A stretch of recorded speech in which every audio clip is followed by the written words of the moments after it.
And welcome back to the final segment of the Rory Price Memorial Home Track Heroes here at Evergreen Speedway.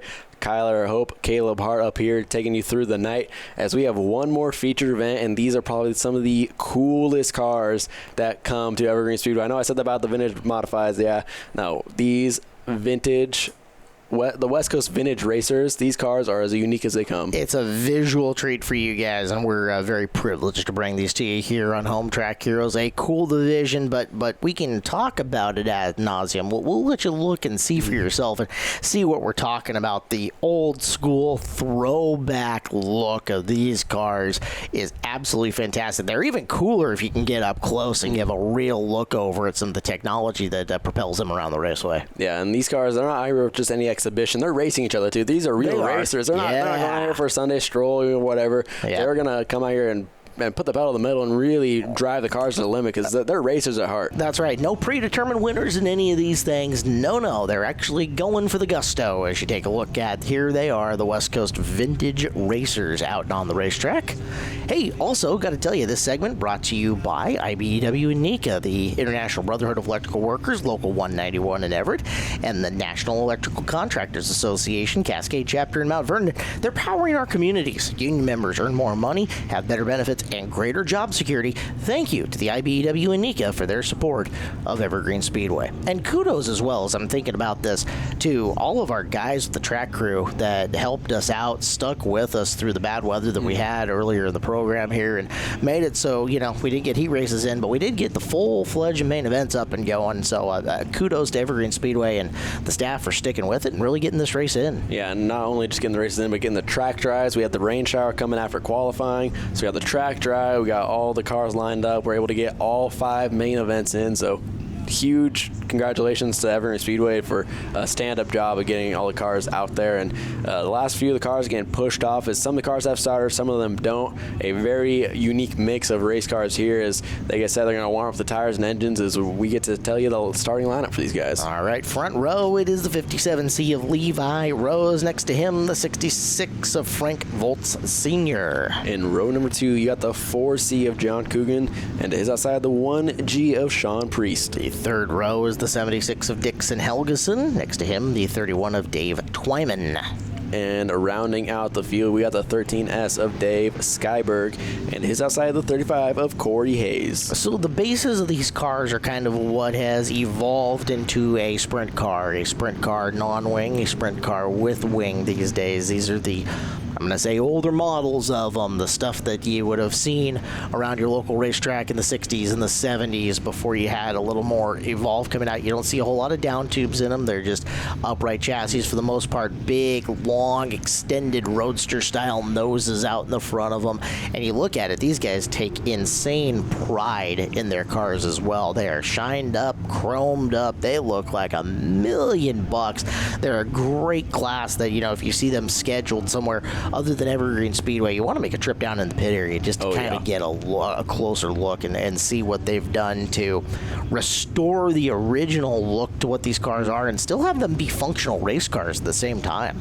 Yeah, but it looks like one car pulling off. I couldn't see the number on that, so some early troubles there. So that's not what we like to see is we want to get these guys all 20 of their laps in, but sometimes these older cars, they don't quite want to cooperate, and we see some early engine troubles there. So tough break there, but we're going to get to some green flag action here, and it's some of the most unique 20 laps we're going to see at Evergreen Speedway all year. And that's part of the thing, too, is that with these vintage-style cars, there is some new technology in them, but they're looking for OEM parts. They don't want to risk it if they don't have to in a lot of these instances, so...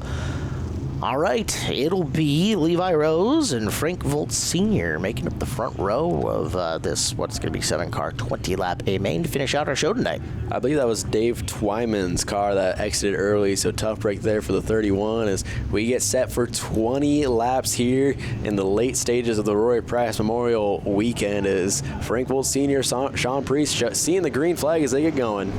So we'll take a look. You're probably going to see a really large discrepancy in some car speeds here. There is a mix of drivers in this division who might also be, pushing the age range a little bit. They get tired. They take her easy. They're going to have a fun time. But the guys out front are racing hard.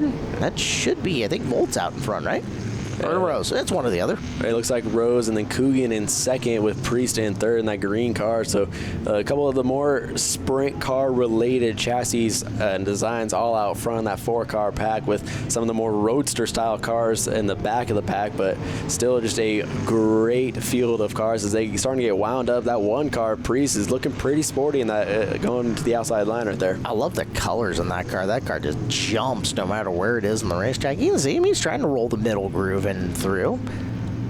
Nice and smooth off the corner and attacking for position number 2. Sean Priest working on the outside of Coogan. And you see him getting a little bit loose going into the corner, so definitely you can see how hard they're driving these cars. Is you want to be getting loose on entry like that if he wasn't really getting on the brakes and hard on the gas, trying to carry a lot of speed to get around for that second place. As this tight 4-car battle for the race lead is looking pretty good so far with almost 5 laps down now. Yeah, your front 4 on a little bit of a breakaway. Again, Rose trying to be the thorn in Coogan and Priest's side. He leads this one and has a car length on the rest of the field. They are getting after it. They're putting some pretty good lap times together here. And it's unique because this is a bigger body car than the midgets, but they don't have any wings for extra downforce. So it's definitely a unique style of racing that we don't usually see at Evergreen Speedway because they're a lot bigger body. They don't have that extra downforce to keep them glued to the track. So you'll see the chassis really lean off corners. They have to maneuver a lap traffic here with 14 to go. It looks like a little bit of smoke puffing off that car, so hopefully all the fluids are staying inside of that as they go down the back straightaway. Oh, very cool design on that car. I couldn't pick up the car number on it, but just getting to see it out there making laps at speed and having to watch the rest of the field get up and around them as Rose continuing to look good out in front of the field. Best battle we got is Coogan in the yellow car and Priest in the, I don't know, aquamarine, greenish, seafoam green. Seafoam green. Yeah, okay, we'll go with that with the white chassis. Looks very nice as he rolled heavy in on that corner right to the back of Coogan's Nerf bar. Is almost a little bit of contact there. So Coogan slowing up a little bit quicker than Sean Priest thought as they go down the back straightaway. All 3 cars in the picture, and ever so slightly is able to get the outside. Trying to carry that outside line momentum is Sean Priest as we got a new second place car going to the line. Yeah, Coogan was telling him, hey, you feel froggy, go ahead and jump to the outside there, buddy. And he went. Now he's closing in on Rose for the race lead down the back straightaway.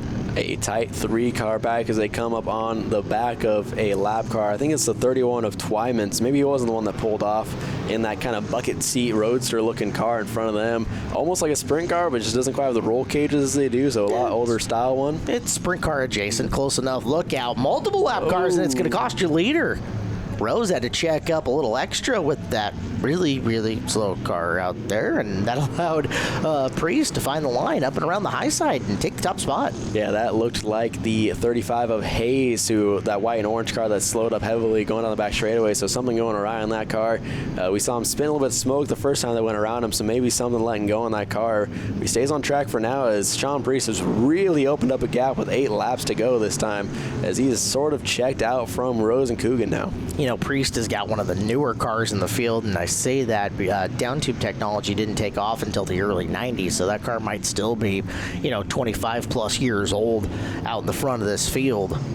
And he is now putting a licking on him as we look back further a little bit. Second and third, the blue 57C of Levi Rose, the yellow 4 of John Coogan.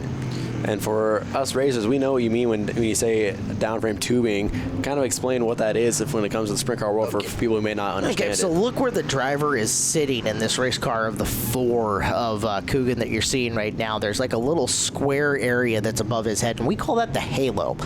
In the front of the halo on his car, there's nothing attaching the halo to the front of the chassis out in the front of it. Same with the rest of this field. You can see that square comes in and that square stops right in the one of Priest that you're going to see coming off the corner. At the front of the square of the halo, there are 2 down tubes that are coming all the way down and connecting to the front of the race car, and that changes the way that the chassis, quote, flexes getting into it. It's also a safety option as there's more metal there to absorb impact if you take a front impact. So it's a different design. Non-down tube and down tube cars handle differently. On the pavement, they handle differently. On the dirt dirt they handle differently. And again, that down tube technology didn't take off until the early 90s. Now, you won't see a new car for sprints on dirt or on pavement these days built without down tubes, really. It is a standard feature. Everything before that was a non-down tube car, which you're watching battle a little bit further back in the pack right now. As we take a look at some lap car battling hard with, I think it's Levi Rose, as we get set for the white flag to come out for Sean Priest, who once he found that clean air, he really checked out as he takes the white flag going down in turn number 1 and 2. 3/4 of a lap to go for the 1G of Sean Priest.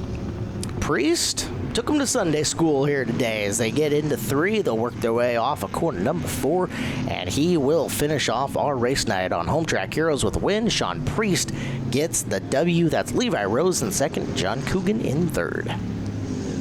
Rounding out the top 5, coming across the start finish line right there is Voles Sr. and Twyman. So we're going to head on down to the Angel of the Winds winners platform one last time with Sean Priest. Looks like he's had a good day out here. How are you, sir? It's quite a leap up here. Good to have you here. I'm doing great, thank you. All right, Evergreen Speedway, have you been here before? Is this your first time? It's my very first time here. And what do you think? Want to come back? Well, heck yeah, I want to come back. Yeah. Well, good. We want to have you back. Talk about who's helping you out. I'm from down in Redding, California. I am the promoter of Shasta Speedway down there and just started racing a vintage car for the first time in probably 30 years. All right, buddy. Good to hear. Welcome to Evergreen Speedway. Good to have you here. Looked like fun out there for a while. Yeah, we were having a good time. The car wasn't perfect, but we worked with what we had, so had a lot of fun. And these cars, I know you put so much effort into them, but I'm really impressed with the amount of detail and the way you bring these cars out. They really look good, so well done. Thank you, appreciate it. Wow, a lot of people like you, Sean. Thanks for coming out. Yeah, thanks for having me. I want to thank Bob Wills and Chris Meltzy for putting this 1G together for me, and appreciate Steve Mayer and Greg Gordon and helping in the pits, and my little brother and his drunk buddy that's probably around, and my best friend Joe and his son Jensen. Appreciate it. So talk about a miracle job by the Evergreen Speedway staff to get all 5 main events in on a day that looked like it was just going to be rain showers, and somehow we were blessed with 5 great open wheel action. We were, and again, kudos to all the staff. Kudos to Steve Mortland and the crew, the announce crew. Great job in Victory Lane, Morty. But yeah, getting us in and through. Middle of the day, you would have gone, "Oh, this isn't happening." But hey, stayed at her, kept going, and what do you know? Finished off the race night with great racing action amongst 5 different divisions, and more race action coming up here at Home Track Heroes. Now, watching on Home Track Heroes in the CW11 is fun, but really, you guys got to come out to the Speedway and experience the sight, the sounds, the smells. Oh, yeah. All for yourself. Yeah, so the 21st, you can come out and see the Pro Late models will be back in action on the 3/8 mile oval. So that's always exciting action. Their last race was Summer Showdown, so they're back, and they're going to be hungry for some more on the 3/8 as they continue to battle for a championship, which is coming up close. The end of the season's not that far off. On the next show of Home Track Heroes, you'll be able to see 6 different classes with main events: Hornets, Stinger 8s, Youth Hornets, Legends, Super Stock Figure 8s, and Street Stocks, who have been probably one of the most exciting divisions with a ton of different winners all year long. Yeah, that's a fantastic variety. You're going to get multiple different race courses over the course of that night, multiple different car divisions. If you like variety, great night to tune into Home Track Heroes. That's coming up next Sunday here on the CW11 from 5 to 7. Exactly, and then the fair, the Evergreen State Fair is coming up. That means 5 nights of action. We got monster trucks for 3 days. We got sprint cars back on the 4th of September. It's just an action-packed week. We got dwarf cars. You don't see those at all. Definitely want to go online and see the full schedule and pick 1, 2, 3, maybe even 5 days of action to come watch. There is absolutely nothing cooler than going out, seeing all the farm animals and stuff that are out in the barns, going to the foot-long corn dog stand and getting that gigantic corn dog that's like bigger than your arm, big old thing of mustard, wandering into the grandstands here at Evergreen Speedway, checking out the races while enjoying everything that the fair has to offer. It is an awesome time. You guys got to come out for the fair races. At least one of the 5 nights of it. Exactly, yeah. Exactly. Monster trucks are here for the first and only time all year long. Monster 3 trucks. nights of that. So it's definitely you're definitely gonna want to come. It's the place to be during the fair. So thank you so much for tuning in for the final Rory Price Memorial. My name is Kyler Obo. It's Caleb Hart. See you guys next time.